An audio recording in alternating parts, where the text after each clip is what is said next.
ช่ไม่รู้ว่าเธอเจ้าชู้กับใครไปเรื่อย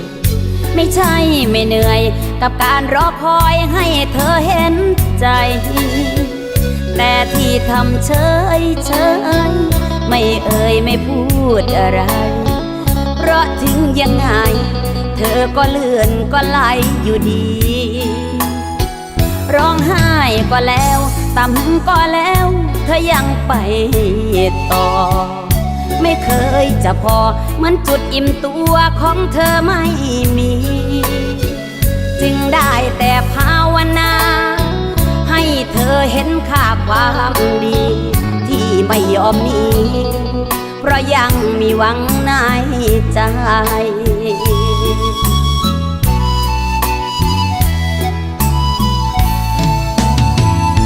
เมื่อเธอพอฉันจะรออยู่ตรงนี้ลองให้เต็มที่ไปมีคนโน้นคนนี้ตามสบายเมื่อเธอพอฉันจะรออยู่ตรงนี้เอาให้เต็มที่รับรองไม่มีฉันไปกวนใจแต่หากมีสักนิดที่เธอฉุกคิดขึ้นได้ให้รู้ว่าหัวใจฉันรอแบบคลอน้ำตาไม่ใช่ไม่รู้ว่าเธอเจ้าชู้ลับหลังอยู่เรื่อยไม่ใช่ไม่เหนื่อยแต่เพราะรักเธอจึงยอมเรื่อยมาถ้าหากเธอเห็นใจ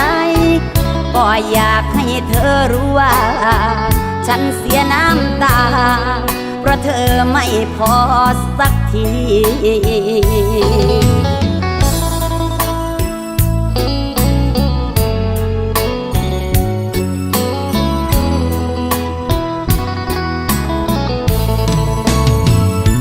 เมื่อเธอพอฉันจะรออยู่ตรงนี้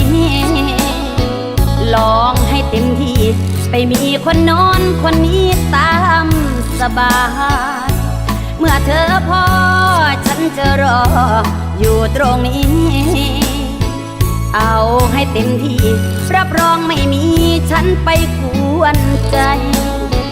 แต่หากมีสักนิดที่เธอฉุกคิดขึ้นได้ให้รู้ว่าหัวใจฉันรอแบบคลอน้ำตาไม่ใช่ไม่รู้ว่าเธอเจ้าชู้ลับหลังอยู่เรื่อยไม่ใช่ไม่เหนื่อยแต่เพราะรักเธอจึงยอมเรื่อยมาหากเธอจะใจร้ายหลายใจไม่ยอมเลิกราฉันก็ไม่ว่าเมื่อเธอพอจะรออยู่ตรงนี้